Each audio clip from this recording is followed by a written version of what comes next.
یا ایھا الذین آمنو، اے لوگو جو ایمان لائے ہو، انفقوا خرچ کرو، دو، کہاں سے؟ من طیبات ما کسبتم، اپنی کمائی میں سے، اپنی محنت میں سے، جو پاکیزہ چیزیں ہیں، عمدہ چیزیں ہیں، اچھی چیزیں ہیں. کیونکہ عموماً انسان کی کمزوری کیا ہوتی ہے؟ اپنے لیے زیادہ اچھی چیز چاہتا ہے، لیکن جب کسی کو دینے کی باری آتی ہے تو اس وقت عموماً گھٹیا یا کم تر درجے کی چیز سلیکٹ کرتا ہے. لیکن یہاں پر کیا کہا جا رہا ہے کہ نہیں، دوسروں کو بھی وہی دو جو اپنے لیے پسند کرتے ہو. جیسا کہ ایک اور حدیث میں آتا نا کہ لا یؤمن احدکم حتی یحب لأخیہ ما یحب لنفسہ، کوئی شخص مومن نہیں ہو سکتا اس وقت تک جب تک کہ وہ اپنے بھائی کے لیے وہ پسند نہ کرے جو وہ اپنے لیے پسند کرتا ہے. تو چونکہ خطاب بھی یا ایھا الذین آمنوا کہہ کے ہو رہا ہے نا، کہ اے وہ لوگوں جو ایمان لا چکے. اب تمہارے ایمان کا تقاضا ہے، تمہارا ایمان مکمل اس وقت ہوگا جب تم کیا کرو گے؟ دوسروں کے لیے وہی چاہو گے جو اپنے لیے چاہتے ہو. اس کو ایمان کا معیار بتایا گیا، ایمان کا تقاضا بتایا گیا کہ انسان دوسرے کے لیے وہی پسند کرے جو وہ اپنے لیے پسند کرتا ہے. لیکن انسان خود غرض ہے، جبکہ اہل ایمان وَيُؤْثِرُونَ عَلَىٰ أَنفُسِهِمْ وَلَوْ كَانَ بِهِمْ خَصَاصَةٌ، دوسروں کو خود پہ ترجیح دیتے ہیں خواہ خود بھوکے ہی کیوں نہ ہو، خواہ خود ضرورت مند ہی کیوں نہ ہو. اپنے سے زیادہ دوسرے کی ضرورت پر توجہ. ایک حدیث میں آتا ہے من احب ان یزحزح عن النار ويدخل الجنہ فلتأتہ منیتہ وهو یؤمن باللہ والیوم الآخر ولیأت الی الناس ما یحب ان یؤتی الیہ.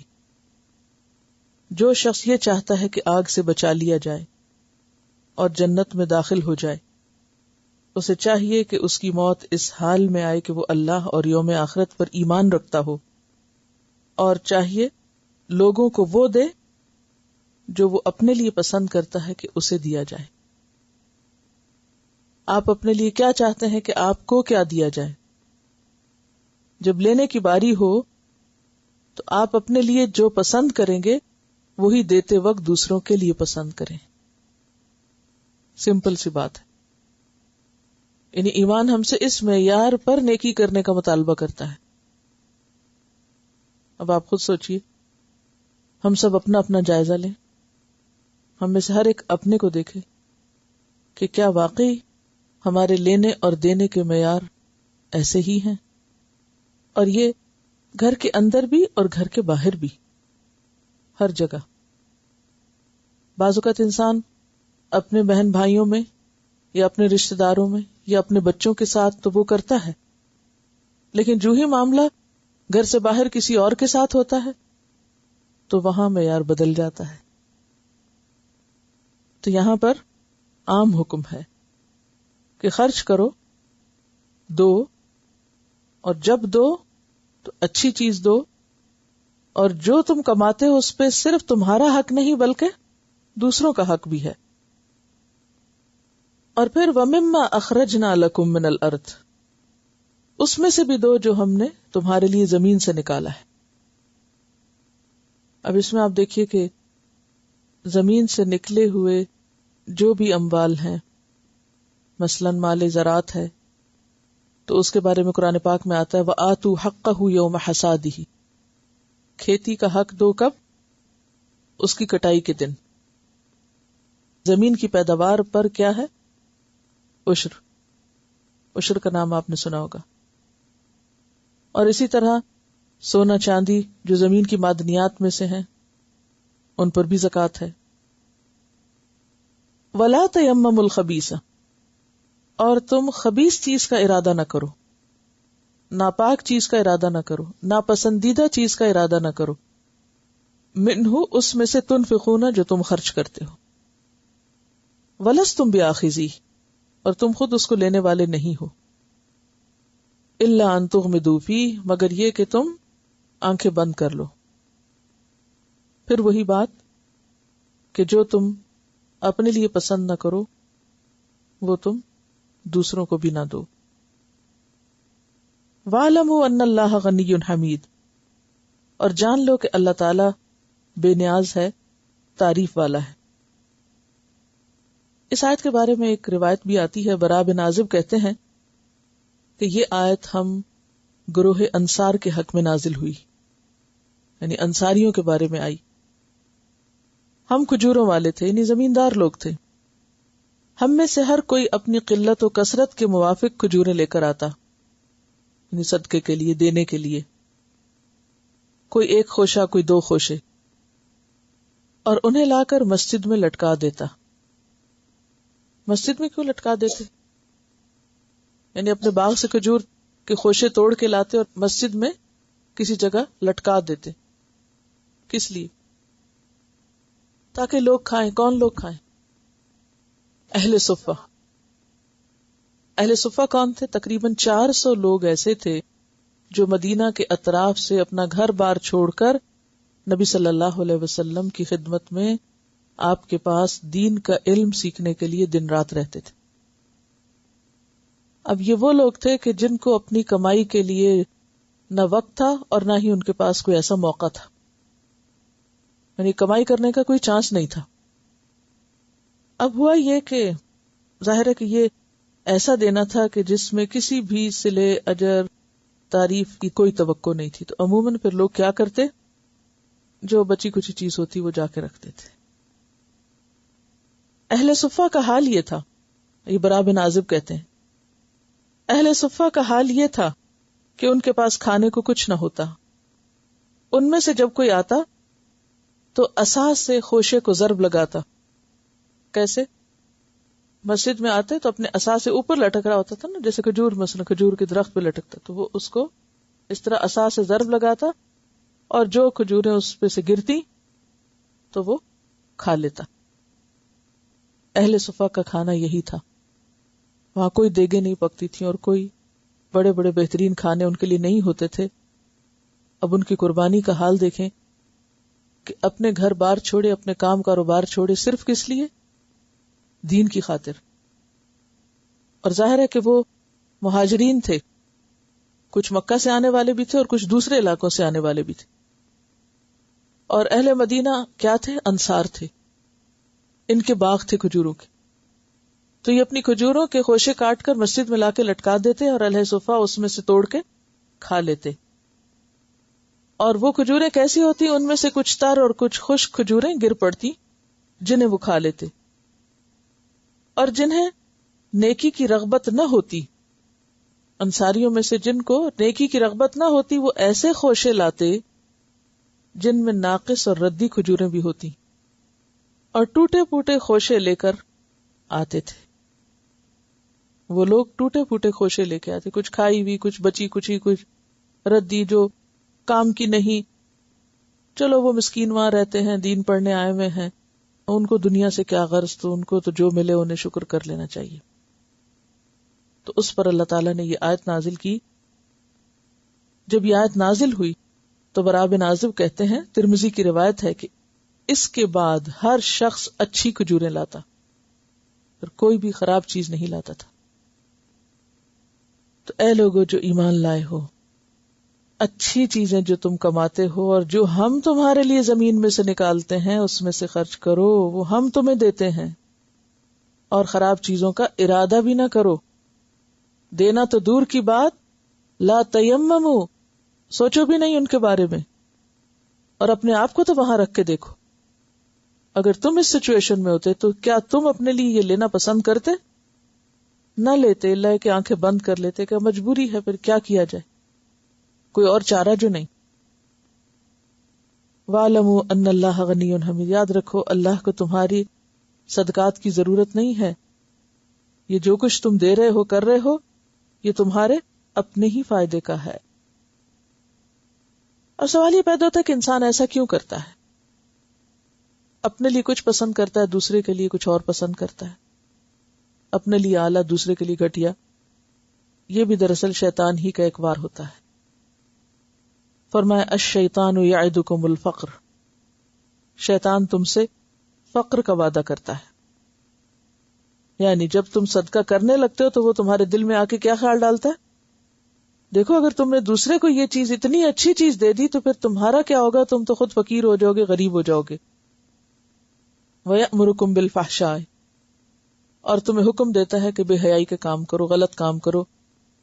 عام طور پر ہوتا یہ ہے کہ انسان کے اندر اللہ نے خیر بھی رکھی، اپنے خیر کے جذبے کے تحت جب وہ کوئی خیر کا کام کرنے لگتا ہے، کوئی چیریٹی کا کام کرنے لگتا ہے، کوئی نیکی کا کام کرنے لگتا ہے، فوراً شیطان آ کے رکاوٹ بنتا ہے، دل میں ڈالتا ہے کہ چھوڑو چھوڑو، اور مختلف طریقوں سے روکتا ہے۔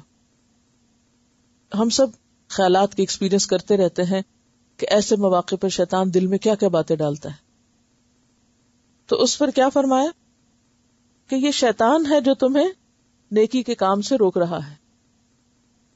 اور پھر شیطان صرف یہ نہیں کرتا کہ خیر کے کام سے روکے، ظاہر ہے کہ جب مال اکٹھا ہو جاتا ہے انسان کے پاس تو پھر وہ اس کے دل میں ایسے خیالات بھی ڈالتا ہے کہ وہ کہاں کہاں خرچ کرے، تو عموماً شیطان کیا کہتا ہے، کہاں خرچ کرو، برائیوں میں خرچ کرو۔ اور جیسے کہ میں نے آپ سے پہلے وضاحت میں عرض کیا کہ فحشاء میں زنا بھی آتا ہے، عمل قوم لوط بھی آتا ہے، اور بھی برائیوں کے کام ہوتے ہیں۔ تو عموماً آپ نے دیکھا ہوگا کہ جن لوگوں کے پاس پھر مال زیادہ ہو جاتا ہے تو وہ اس مال سے حلال، جائز اور نیکی کے کام کرنے کی بجائے عموماً کیا کرنے لگتے ہیں، گناہ کے کاموں میں اس مال کو خرچ کرنے لگتے ہیں۔ تو اس لیے فرمایا کہ دیکھو شیطان نیکی کے کام میں تمہیں کیا کہہ کے روکتا ہے کہ فقیر ہو جاؤ گے، اور برائی کے کاموں کو تمہارے لیے خوبصورت بنا کے پیش کرتا ہے۔ اب یہ تو اس خاص شیطان کی بات ہے، لیکن انسانوں میں سے بھی جو انسان کسی کو صدقہ خیرات کرنے سے روکے، بعض اوقات ایسا ہوتا ہے نا، آپ کوئی نیکی کا کام کرنا چاہتے تو اپنے دوستوں سے ڈسکس کرتے ہیں، گھر والوں سے کرتے ہیں، اچھا میرا دل چاہتا ہے کہ میں فلاں کام میں اپنے فلاں چیز دے دوں یا فلاں اچھا کام کر لوں، تو پھر دوسرے شخص پاس والے بہت خیر خواہی سے مشورہ دیتے ہیں کہ نہیں، یہ نہیں دو، یہ نہیں کرو۔ ہاں؟ تو اب آپ دیکھیں کہ یہ نیکی کے کام سے روکنا جو ہے، یا صدقہ خیرات سے روکنا جو ہے، یہ دراصل کیا ہے، شیطان کی چال، شیطانی وار۔ واللہ یعدکم مغفرۃ منہ، اور اللہ تم سے مغفرت کا وعدہ کرتا ہے۔ اللہ تعالیٰ وعدہ کرتا ہے تم سے کس کا؟ مغفرت کا۔ مغفرت کس سے ہوتی ہے؟ گناہوں سے۔ تو اس سے کیا پتہ چلتا ہے کہ جو شخص اللہ کے راستے میں خرچ کرتا ہے تو وہ خرچ اس کے گناہوں کا بھی کفارہ بنتا ہے۔ اسی لیے آپ نے دیکھا ہوگا کہ بہت سی کوتاہیاں جو انسان سے ہوتی ہیں ان کے لیے مسکینوں کو کھانا کھلانا بطور کفارہ رکھا گیا ہے، یعنی صدقہ خیرات جو ہے وہ گناہوں کو بھی دور کرنے کا ذریعہ بنتا ہے۔ وفضلا، اور فضل کا وعدہ کرتا ہے، یعنی اللہ کا یہ وعدہ ہے کہ تم اللہ کی راہ میں خرچ کرو گے تو اس کے بدلے میں وہ کیا کرے گا؟ تمہارے گناہ معاف کر دے گا۔ جیسے ہم دعا مانگتے ہیں نا، فاغفر لی مغفرۃ من عندک، اللہ مجھے اپنے پاس سے بخش دے، تو یہاں بھی کیا، مغفرۃ منہ، اللہ کا وعدہ ہے کہ وہ تم پر خاص کرم کرے گا، وفضلا، اور زیادہ دے گا، یعنی خرچ کرنے سے مال تمہارا کم نہیں ہوگا اور بڑھ جائے گا۔ کیسے بڑھتا ہے مال؟ خرچ کرنے سے مال بڑھتا کیسے؟ وہ تو بظاہر گھٹتا نظر آتا ہے۔ ہاں، ایک تو ہے برکت ہوتی ہے، نمبر 2 اور کیسے بڑھتا ہے مال؟ وہ پچھلی آیت جو ہم نے پڑھی اس میں ہی بتایا گیا کہ وہ لازماً ایک دانہ جو ہے وہ 700 تک اور اس سے بھی زیادہ بڑھے گا۔ اور حقیقت ہے کہ اللہ تعالیٰ انسان کو ایسے رستوں سے دیتا ہے کہ جس کے طرف انسان کا دھیان بھی نہیں جاتا، گمان بھی نہیں جاتا۔ آپ کوئی کام کس نیت سے کریں. اگر آپ کسی لالچ سے کر رہے ہیں اور دنیا کے فائدے ہی کے لیے کر رہے ہیں تو وہ اور بات ہے. لیکن جب آپ اللہ کی رضا کے لیے ایک پینی بھی خرچ کرتے ہیں تو اللہ تعالیٰ اس کو دنیا میں بھی کئی گنا بڑھا دیتا ہے اور ایسی جگہ سے آپ کی مدد کرتا ہے جدھر سے آپ سوچ بھی نہ سکتے ہو. وہ آتا ہے نا، من یتق اللہ یجعل لہ مخرجا ویرزقہ من حیث لا یحتسب، کہ جو اللہ سے ڈرے گا، اللہ کا تقوی اختیار کرے گا، اللہ تعالیٰ اس کے لیے ہر مشکل سے نکلنے کا رستہ بنا دے گا اور اس کو وہاں سے رزق دے گا جہاں سے اس کا خیال بھی نہ جائے گا، گمان بھی نہ ہوگا، جدھر اس کی سوچ بھی نہیں جائے گی کہ یہاں سے بھی کام ہو سکتا ہے. پھر آپ دیکھیے ایک تیسرا طریقہ کہ اللہ تعالیٰ انسان کو آفات سے محفوظ کر دیتا ہے، مصیبتوں سے بچا لیتا ہے. بعض اوقات انسان کا مال ویسے تو بظاہر انکریز ہوتا نظر نہیں آتا، لیکن کسی مصیبت میں جب انسان پڑنے سے بچ جاتا ہے تو مال بچ جاتا ہے نا، وہ بڑھ ہی جاتا ہے نا. جو ضائع ہونا تھا وہ ضائع ہونے سے بچ گیا. تو یہ بھی اس میں آتا ہے، آفات سے بچاؤ، مال میں برکت اور غیب کے خزانوں سے مدد. تو آپ دیکھیے کہ اب یہاں پر اس آیت میں دو چیزوں کے درمیان کمپیرزن کیا گیا ہے، دو راستے بتائے گئے. ایک ہے اللہ کے راستے میں خرچ کرنا اور ایک ہے شیطان کے راستے میں خرچ کرنا. شیطان کے راستے میں جب انسان خرچ کرتا ہے تو بے حیائی اور برائی کے کاموں میں خرچ کرتا ہے، اور اللہ کے راستے میں جب خرچ کرتا ہے تو انسان بلند مقاصد پہ خرچ کرتا ہے، بخشش کمانے کے مواقع پہ خرچ کرتا ہے. ٹھیک ہے، اللہ کے راستے میں خرچ کرتا ہے تو اس کے بدلے میں کیا پاتا ہے؟ مغفرت اور فضل. اور شیطان کے راستے میں جب خرچ کرتا ہے تو فحشاء، نمود و نمائش اور صرف ذات، دوسرے کو دیتے ہوئے فقر خیال آ جاتا، صرف ذات سامنے ہوتی. تو دو کردار ہو گئے نا، یہ دو طریقے ہو گئے. ایک راستہ خرچ کرنے کا ذات پر، اور وہ شیطان کا راستہ کہ جس میں انسان اپنی ذات سے باہر نہ نکلے. اور دوسرا ہے مقاصد پر اور بلند مقاصد پر، دین کی خاطر، امت وسط کے فرد ہونے کی حیثیت سے اپنے مشن کے لیے خرچ کرنا.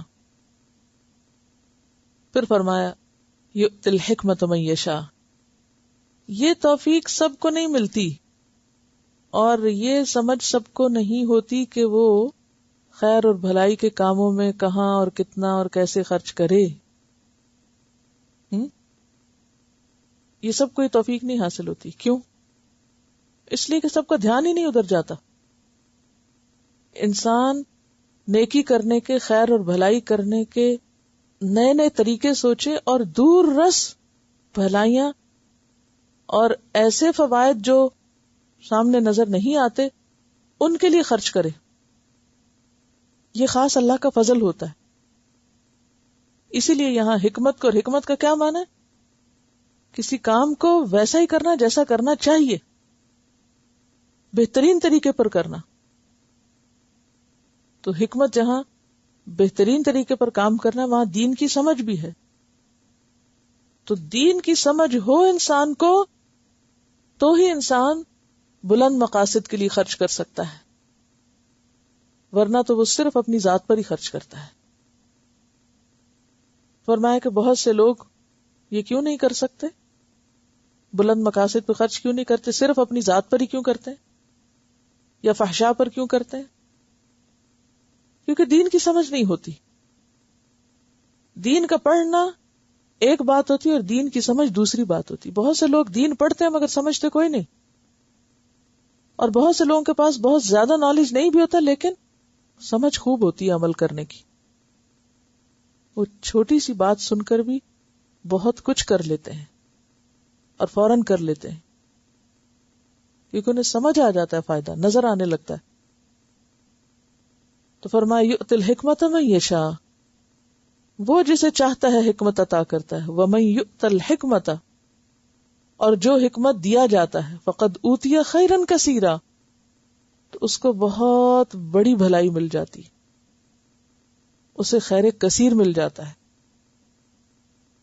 تو اس سے کیا پتہ چلتا ہے کہ یہ نعمت یعنی صحیح سمجھ کی، عقل کی، شعور کی، کامن سینس کی، خیر اور بھلائی کے معاملات میں سوچنے کی اور نیکی کے مواقع سے فائدہ اٹھانے کی، یہ کس کو نصیب ہوتی ہے؟ جس کے ساتھ اللہ بھلائی کا ارادہ کرتا ہے. جیسے وہ ایک اور حدیث میں بھی آتا ہے نا، من یرد اللہ بہ خیرا یفقہہ فی الدین، اللہ جس کے ساتھ بھلائی کا ارادہ کرتا ہے اس کو دین کی سمجھ دے دیتا ہے، اسے حکمت نصیب ہو جاتی ہے. وہ معاملات کو صرف ظاہری اور سطحی طور پر نہیں دیکھتا، دور تک دیکھتا ہے، گہرائی میں دیکھتا ہے. اور یہ بات ویسے بھی آپ دیکھیں کہ جس کو حکمت مل گئی، دین کی سمجھ مل گئی، اس کو خیر کثیر مل گیا. کیونکہ انسان جب وہ حکمت پا لیتا ہے تو اسی کی وجہ سے کہا گیا کہ رشک صرف 2 لوگوں سے کرنا چاہیے، یہ حسد صرف 2 لوگوں سے ہونا چاہیے، اور ان میں سے ایک تو صاحب مال ہے، اور پھر وہ مال دن رات کھلے چھپے اللہ کی راہ میں لگاتا ہے. اور دوسرا صاحب حکمت ہے، حدیث میں لفظ حکمت آتا ہے کہ دوسرا وہ شخص جس کو اللہ حکمت دیتا ہے اور پھر وہ اسی کے ذریعے فیصلے کرتا ہے. یہ بخاری کی روایت ہے. اس حکمت کی بنیاد پر فیصلے کرتا ہے اور لوگوں کو اس کی تعلیم دیتا ہے، یعنی دین کی سمجھ کے مطابق خود بھی فیصلے کرتا ہے اور دوسروں کو بھی وہی کچھ سکھاتا ہے. ایسا شخص قابل رشک ہے. اب آپ دیکھیے کہ ایک اور حدیث اس کو مزید واضح کرتی ہے، غور سے سننے کی حدیث ہے.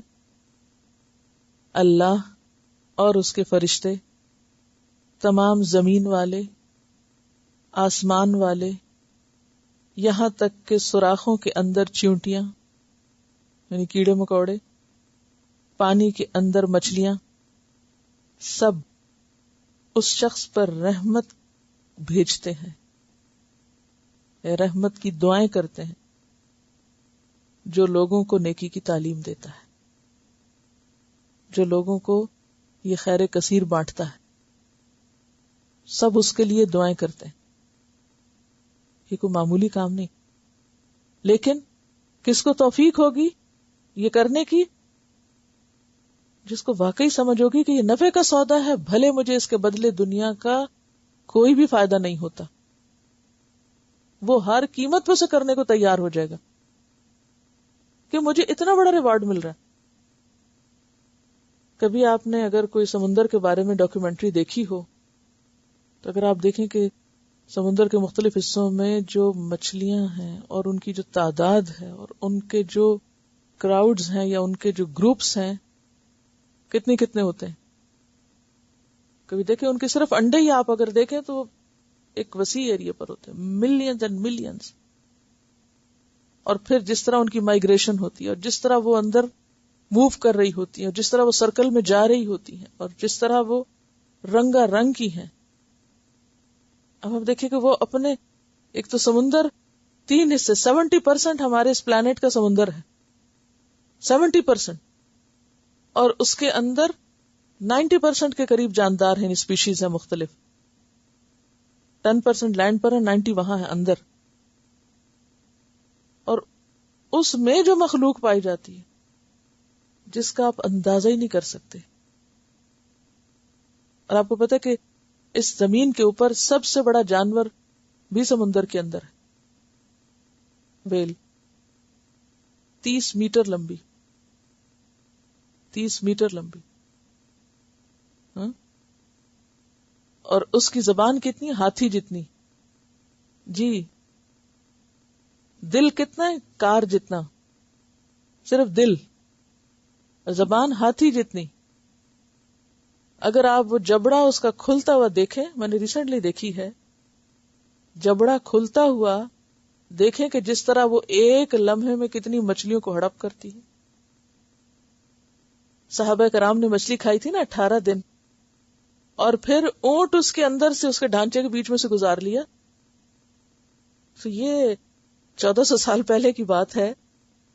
اس وقت تو لوگوں نے اندر گھس کے دیکھا ہی نہیں تھا کہ وہ لمبی کتنی ہے اور اس کی دم کتنی ہے اور کتنی ہیوج ہے وہ، یعنی کتنے ٹن کی وہ یعنی ایک کریچر ہے. اب آپ خود سوچیں کہ وہ سمندر کے اندر جا رہی ہو تو پانی کا حال کیا ہو، پھر اس کی غذا کتنی ہوگی، ان سب کو کھلاتا کون ہے. تو یہ سب کیا ہے؟ یہ ساری مچھلیاں بڑی چھوٹی اور وہ ساری مخلوق. اور پھر آپ دیکھیں چیونٹیاں، کبھی آپ نے دیکھا ہوگا کہ ایک چیونٹیوں کی وہ کھولیں تو صحیح پوری پوری بستیاں. چیونٹیاں بھی صرف زمین کے اوپر نظر نہیں آتی. انشاءاللہ جب سلیمان علیہ السلام کی چیونٹیوں کی بات زندگی رہی تو آپ کو وہ پورے چیونٹیوں کی بستیاں دکھائیں گے، کیسے چیونٹیاں پوری پوری کالونیز بناتی ہیں. فرمایا اپنے سوراخوں اپنے بلوں میں زمین کی تہوں میں بیٹھ کے چیونٹیاں اس شخص کے لیے دعا کرتی ہیں جو لوگوں کو حکمت کی تعلیم دیتا ہے. ہم سب کے پاس یہ موقع ہے، یہ نہیں کہ کسی ایک خاص شخص کے بارے میں بات ہو رہی، ہم سب کے پاس موقع ہے. اگر ہم ایک خیر کی بات، ایک دین کی بات کسی دوسرے کو پہنچائیں تڑپ کے ساتھ، اپنی خوشی سے، کسی کے مجبور کرنے سے نہیں کہ میں آپ کو دھکا دوں تو آپ لگ جائیں. اس دن ہوم ورک ہے، کام کرنا ہے، جب مجبوری کے مارے بندھے کہ وہ کام کرنا ہے تو اب وہ چونکہ لکھا ہوا ہے تو اس لیے جلدی سے کر لیتے ہیں. نہیں، خوشی سے، نیت سے، پھر آپ دیکھیں کہ اس کا ریوارڈ آپ کو کتنا ملتا ہے. کیونکہ یہ وہ چیز ہے جس کو اللہ نے خیر کثیر کہا ہے، اور جس کے ساتھ اللہ بھلائی کا ارادہ کر لیتا ہے کہ ہاں اس بندے کو میں نے نوازنا ہے، اس کو دین کی سمجھ دے دیتا، اس کو حکمت عطا کر دیتا ہے. اور جس کو حکمت دے دی گئی اس کو بہت بڑی خیر مل گئی. لیکن یہ سب کو سمجھ نہیں آتی بات. وَمَا يَذَّكَّرُ إِلَّا أُولُو الْأَلْبَابِ، یہ بات صرف عقل والے سمجھتے ہیں. الباب لب سے ہے، یہ بات ہر ایک کی سمجھ میں نہیں آتی. ہر ایک اس نفع کے سودے کو کرنا نہیں جانتا. یہ صرف وہ کر سکتا ہے جس کے اندر عقل ہے، جو سمجھنا چاہتا ہے. اور یہی سمجھ جب آتی ہے تو پھر انسان صرف دین کی تعلیم نہیں دیتا، صرف حکمت بانٹتا ہی نہیں، بلکہ اس کے مطابق خود بھی فیصلے کرتا ہے. اپنی زندگی میں بھی اپنے منی مینجمنٹ یا مال کے بارے میں جو ڈیسیژنز لیتا ہے وہ بھی اس پر بیسڈ ہوتے ہیں. ایسا ہی شخص دراصل دین کو سمجھنے والا شخص ہو سکتا ہے کہ وہ سوچ سمجھ کے اپنا مال خرچ کرے گا کہ کہاں سے اس کو زیادہ فائدہ حاصل ہو سکتا ہے. اب ایک عام دنیا دار انسان کو تو زیادہ فائدہ کس میں نظر آتا ہے کہ وہ اپنے مال کو مثلا دنیا کی کسی جگہ پر انویسٹ کر دے اور اس سے کوئی دنیا کا منافع کمائے. لیکن ایک شخص جس نے آخرت کا سودا کیا وہ بہانے ڈھونڈے گا کہ کوئی موقع مجھے نظر تو آئے، کوئی موقع ملے تو صحیح کہ میں وہاں کے لیے انویسٹ کروں جہاں کی آمدنی اور نفع کبھی ختم ہونا ہی نہیں. یہی وہ فرق ہے ہمارے اور صحابہ کرام میں، اسی جذبے کا فرق ہے کہ انہوں نے ایک ایک چیز دے ڈالی. اب آپ دیکھیں کہ حضرت عبد الرحمن بن عوف کے بارے میں آپ نے کل سنا تھا. میں سوچتی ہوں کہ آج بھی دنیا میں مالدار لوگ موجود ہیں لیکن عبد الرحمن بن عوف والا دل نہیں ہے. انہیں کسی نے پابند نہیں کیا تھا کہ وہ ازواج مطہرات کا خیال رکھیں، لیکن انہیں خود نظر آ رہا تھا کہ رسول اللہ صلی اللہ علیہ وسلم دنیا سے جا چکے ہیں، ان کی ذمہ داری تھی، آپ نے تو ان کے لیے کچھ نہیں چھوڑا اپنی ازواج کے لیے، مجھے اللہ نے دیا تو وہ اسے اپنی ذمہ داری سمجھ کر خود آگے بڑھ کے وہ کام کرتے ہیں، کسی کے کہنے پہ نہیں، کسی کے بتانے پہ نہیں. ایک ہوتا کوئی ہمیں بتائے اچھا کہاں کریں کیسے کریں، اور ایک ہوتا کہ بندے کو خود سوجھ جاتا ہے. یہ کیسے سوجھا؟ اوروں کو جو نظر نہیں آیا اس کو نظر آیا. یہ کیسے نظر آیا؟ یہ اللہ دکھاتا ہے، اور اس کو دکھاتا ہے جس کے ساتھ اس نے بھلائی کا ارادہ کیا ہوتا ہے. اس بندے کو میں نے نوازنا ہے. اسی لیے دو لوگوں پر رشک جائز ہے، ایک وہ جسے اللہ نے مال دیا اور پھر وہ مال دن رات کھلے چھپے اللہ کی راہ میں خیر اور بھلائی کے بہترین کاموں میں لگاتا ہے. کل بھی یہ بات ہوئی تھی کہ صرف خرچ کرنا ہی کافی نہیں بلکہ صحیح جگہ خرچ کرنا اور بہترین جگہوں کا انتخاب کر کے خرچ کرنا یہ بہت ضروری ہے. اور یہ صرف اس وقت آتا ہے جب انسان کے اندر حکمت ہوتی ہے. یہ حکمت کے ساتھ آتا ہے. اور یہ حکمت، یہ فیصلے کی قوت، یعنی حکمت بیسیکلی ہے کاف میم، حاکم لفظ بھی اسی روٹ سے ہے، فیصلہ کرنے کی صلاحیت. بہترین فیصلے کی یہ صلاحیت اللہ اپنی خاص عنایت کے ساتھ دیتا ہے، اور جس کو یہ مل جائے وہی اصل میں عقل مند ہے. اور یہ کیسے ملتی ہے؟ حکمت کی جو بنیاد ہے وہ اللہ کا خوف ہے. جو بندہ اللہ سے ڈر جائے، جس کے اندر خدا کا خوف ہو، جیسے عمر رضی اللہ تعالیٰ عنہ کے اندر تک، کتنے بڑے تھے عمر رضی اللہ تعالیٰ عنہ دنیاوی اعتبار سے بھی اور اپنے شخصیت کے اعتبار سے بھی ایک پاورفل شخص تھے، بہت ہی عزم اور جذبے والے. لیکن جب ان سے کہا جاتا ہے اللہ سے ڈرو تو اپنا گال مٹی پہ رکھ دیتے ہیں، زمین پہ رکھ دیتے ہیں. اتنی عاجزی، اتنی عاجزی. تو یہی تو دراصل حکمت ہے. انتہائی غصے میں ہوتے ہیں کہ میں اس منافق کی گردن اڑا دوں گا. اللہ کے رسول منع کرتے ہیں، فوراً رک جاتے ہیں. اب آپ خود سوچیں کہ آج کے دور میں اگر کسی کو غصہ آ جائے کہ میں فلاں کی گردن اڑا دوں گا اور اسے کوئی روکے تو وہ آپ کے قابو آئے گا؟ کبھی آپ کسی کو، دو لوگوں کو لڑتے دیکھیں تو صحیح، اگر ان میں سے کسی کو کہے بھی رک جاؤ، سنے گا کوئی بات؟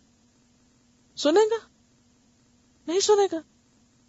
حضرت عمر کو آپ دیکھیں، حضرت علی رضی اللہ تعالیٰ عنہ کو دیکھیں کہ وہ دشمن کے اوپر قابو پا کے اس کو نیچے لٹایا ہوا ہے. وہ ان کے بس میں ابھی ایک ہی مارے تو ختم کر دیں اس کو، اتنے میں وہ تھوک دیتا ہے تو اوپر سے اتر آتے ہیں کہ نہیں، میں اپنی ذات کے لیے نہیں ماروں گا تمہیں، اپنی ذات کے لیے نہیں ماروں گا. پہلے تو میں تمہیں اللہ کے لیے مارنے لگا تھا، میری انا بیچ میں آ گئی، اب نہیں ماروں گا. یہ سیلف کنٹرول، اس درجے کا سیلف کنٹرول اور اس بات کی پہچان کہ یہ حق ہے یہ ناحق ہے، یہ جائز ہے یہ ناجائز ہے، یہ اللہ کی دین ہے، اللہ کی توفیق سے ہوتا ہے، بندے کے اختیار میں نہیں ہوتا. تو اسی کا یہاں پر ذکر کیا جا رہا ہے کہ یہ اللہ دیتا ہے اس کو جس کے اندر پھر اللہ کا خوف ہوتا ہے. جو اللہ سے جتنا زیادہ ڈرتا ہے نا کہ میں اللہ کی پکڑ میں نہ آ جاؤں کسی زیادتی کی وجہ سے، وہ اتنا زیادہ پھر صحیح فیصلے کرنا شروع کر دیتا ہے. پھر فرمایا وَمَا أَنفَقْتُم مِّن نَفَقَةٍ، اور جو بھی تم خرچ کرو، کوئی بھی خرچ کرنے کی چیز. اب یہ آیت آپ سوچیں گے کب؟ جب آپ بازار جائیں گے یا اس دروازے سے باہر جانے لگیں گے. تو جو بھی خرچ کرو گے تم، کوئی بھی چیز چھوٹی یا بڑی، من نفقہ، بھلے وہ دین کے راستے، بھلے وہ دنیا کے راستے، بھلے وہ تمہارا اپنی ذات پر ہے، بھلے وہ کسی انسان پر ہے، کچھ بھی جو خرچ کرو گے، چاہے وہ روپیہ پیسہ ہے، چاہے وہ کوئی چیز ہے جو کسی کو دے رہے ہو. او نظر تم من نظر، یا کوئی بھی نظر جو تم مانو گے. فإن اللہ یعلمہ، یقیناً اللہ اس کو جانتا. اللہ کو سب پتا تم نے کہاں کتنا خرچ کیا. بعض اوقات بندے کو خود بھی نہیں پتا چلتا اس نے کتنا اس مہینے میں خرچ کر دیا. اللہ کو سب پتا ہے کہاں کیا خرچ، کس شاپ سے کس جگہ سے کیا لے کر آئے، حلال خریدا حرام خریدا، جائز خریدا ناجائز خریدا. تو اب دیکھیں نا کہ اگر اللہ کا خوف ہو تو کوئی شخص شراب کیسے خرید سکتا ہے، کوئی شخص کوئی بھی حرام چیز کیسے خرید سکتا ہے، گناہ کی چیز کیسے خرید سکتا ہے، کیونکہ اللہ سے ڈرتا ہے نا وہ، کہ میں اپنے مال کو ناجائز جگہ پہ نہیں لگا سکتا.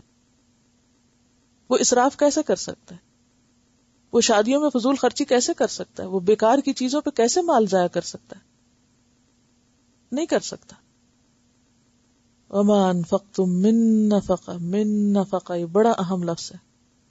کوئی بھی چیز چھوٹی یا بڑی، او نظرتم من نظر، یا تم نے نظر مانی، کوئی بھی نظر، کوئی دل میں خیال آیا، کوئی شرط مان لی، کوئی عہد وعدہ کر لیا، فإن اللہ یعلم، اللہ کو پتہ چل جاتا ہے. وما للظالمین من انصار، اور ظالموں کے لیے کوئی مددگار نہیں، ظالموں کا کوئی مددگار نہیں. ظالم کون ہوتا ہے؟ اپنے حق میں کوئی ظالم ہو یا کسی کے حق میں ظالم ہو. تو جو بھی ظلم کرے قیامت کے دن اس کو کوئی مددگار نہ ملے گا. جیسے سورۃ الانعام آیت 21 میں آتا ہے، انہ لا یفلح الظالمون، ظالم لوگ فلاح نہیں پائیں گے یا نہیں پایا کرتے. پھر اسی طرح آپ دیکھیں کہ اللہ تعالیٰ کے ذمے ہے نا مسلمانوں کی مدد، لیکن بعض اوقات ہم دیکھتے ہیں کہ دنیا میں مسلمانوں کی مدد نہیں ہو رہی ہوتی. یعنی ظالموں کی مدد نہیں ہے تو مومنوں کی تو ہونی چاہیے. وَأَنْتُمُ الْأَعْلَوْنَ إِن كُنتُم مُؤْمِنِينَ. ایسا کیوں ہوتا ہے؟ ایک شخص جو ایمان کا دعویٰ کرتا ہے، لا الہ الا اللہ پڑھتا ہے، پھر اللہ کی مدد اس کو نہیں آتی، کیوں نہیں آتی؟ اللہ تعالیٰ مدد کیوں نہیں کرتا؟ کہ جب انسان اللہ کی نافرمانی کرتا ہے اور اپنی جان پہ ظلم کرتا ہے یا کسی انسان کے حق میں ظلم کرتا ہے، کسی دوسرے پہ زیادتی کرتا ہے، پھر وہ اللہ کی مدد سے محروم ہو جاتا ہے. ایک سمپل جملہ اس کی تفسیر میں لکھ لیجئے، ظالم اللہ کی مدد سے محروم ہوتا ہے، اللہ کی تائید سے محروم ہو جاتا ہے. یعنی اللہ آپ کے ساتھ ہے، جو ہی آپ نے ظلم کیا اللہ کی مدد ہٹ گئی آپ سے. یہ سمپل معنی ہے اس کا. جیسے قرآن پاک سورۃ آل عمران آیت 152 میں آتا ہے، حتی اذا فشلتم وتنازعتم فی الامر وعصیتم من بعد ما اراکم ما تحبون. جنگ احد میں مسلمانوں کو شکست ہوئی تھی نا، تو اس کے اوپر تبصرہ ہو رہا ہے. تم نے بزدلی دکھائی، آپس میں تنازع کیا، نافرمانی کی، جب تم نے وہ دیکھ لیا جس سے تم محبت کرتے، یعنی دنیا کا مال، مال غنیمت. تو یہ ساری خرابیاں آئیں اور اس کے نتیجے میں مدد سے محروم ہو گئے. بعض اوقات اللہ تعالیٰ انسان کو آزماتا بھی ہے، یعنی بعض اوقات انسان پر جو مشکل آتی ہے وہ اس کی آزمائش ہوتی، اور وہ کیوں ہوتی ہے؟ کہ اللہ اور خالص کرتا ہے. وَلِيُمَحِّصَ اللَّهُ الَّذِينَ آمَنُوا وَيَمْحَقَ الْكَافِرِينَ. اور سورۃ التوبہ آیت 121 میں یہ مضمون جو پہلے کا حصہ ہے بہت اچھی طرح واضح کیا گیا. وَمَا أَنفَقْتُم مِّن نَفَقَةٍ أَوْ نَذَرْتُم مِّن نَذْرٍ فَإِنَّ اللَّهَ يَعْلَمُ. سورۃ التوبہ آیت 121 میں آتا ہے کہ وہ چھوٹی چیز خرچ کریں یا بڑی کریں، کوئی وادی پار کریں، مگر اللہ نے ان کے لیے اجر لکھ لیا ہے کہ اللہ ان کے احسن عمل کا ان کو بدلہ دے. تو اس سے پتہ چلتا ہے کہ انسان اللہ کے راستے میں ایک قدم اٹھاتا ہے، ذرا سی کوشش کرتا ہے. اب آپ دیکھیں، آپ بھی جو کچھ پڑھ رہے ہیں، جو تکلیف اٹھاتے ہیں، چاہے موسم کی سردی گرمی ہے یا فاصلوں کی ہے یا گھر پہ کاموں کا پریشر ہے یا کسی بھی قسم کا کوئی دباؤ ہے آپ پر، تو ہمیشہ آپ کو کیا یاد رکھنا چاہیے کہ ٹھیک ہے، گھر والے ہو سکتا ہے نہ اپریشیٹ کریں آپ کو، ہو سکتا ہے کہ آپ کے بچے آپ سے ناراض ہوں کہ یہ آپ ہر وقت کیوں پڑھتی رہتی ہیں، ہو سکتا ہے آپ کے شوہر ناراض ہوں، ہو سکتا ہے آپ کے بہن بھائی آپ سے خفا ہوں کہ پہلے تو آپ ہر ویکینڈ پہ ملتی تھی، اب تو آپ آتی نہیں ہیں. دوست شکوہ کریں، ہے نا، ہے کہ نہیں؟ تو پھر انسان اپنے پیاروں کی طرف سے جب کوئی شکوہ دیکھتا ہے تو شیطان دل میں کیا خیال ڈالتا ہے؟ تمہاری کوئی نیکی ہے قابل قبول؟ تمہارا یہ قرآن پڑھنا کوئی قابل قبول نہیں، دوست تم سے ناراض ہے، میاں تم سے ناراض ہے، بہن بھائی تم سے خفا ہے، فلاں فلاں فلاں. بات یہ ہے کہ وہ بھی ایک مبالغہ رائی، تو وہ خفا نہیں ہوتے، وہ تو ویسے ہی ایک پیار بھرا شکوہ کر رہے ہوتے ہیں. بعض اوقات تھوڑا سا پیار بھرے سے آگے بھی بڑھ کے ناراضگی کا بھی شکوہ کر سکتے ہیں. لیکن ایسی صورت میں انسان جب دیکھتا ہے کہ اسے کوئی انسان اپریشیٹ نہیں کر رہا، تو بعض اوقات انسان پھر کیا کرتا ہے؟ ہمت ہارنے لگتا ہے. ادھر شیطان وسوسے ڈالتا ہے، ادھر سے انسان کی ہمت ٹوٹنے لگتی ہے. جب کسی کو میرا یہ کام پسند ہی نہیں تو پھر وہ کیا فائدہ مجھے کرنے کا؟ نہیں، آپ جو خیر کا کام کر رہے ہو، اگر تکلیف اٹھا رہے ہو، نہیں کوئی اپریشیٹ کرتا، اللہ کو تو پتا ہے. فإن اللہ یعلم. جس کو یہ سبق یاد رہے گا نا، اللہ کو تو پتا ہے کہ میرے دل میں کیا، میں نے کیا خیر خائی کی ہے. میں کیا چاہتی ہوں. اور آپ دیکھیں کہ رات کو ایک کروٹ بھی آپ لیتے ہیں نا، اور آپ کو سبق کی پریشانی لاحق ہوتی ہے یا کوئی غم لاحق ہوتا ہے، ہاں؟ تو بہرحال انسان ذرے جتنی بھی نیکی کرے گا نا تو قیامت کے دن پالے گا. وَمَن يَعْمَلْ مِثْقَالَ ذَرَّةٍ خَيْرًا يَرَهُ، ذرے برابر نیکی اس کو بھی انسان سامنے پائے گا، اور ذرے برابر گناہ وہ بھی سامنے دیکھ لے گا. کچھ چھپا نہیں رہ جانا. اس لیے غم نہ کیا کریں، فکر نہ کیا کریں. وَمَا لِلظَّالِمِينَ مِنْ أَنصَارٍ،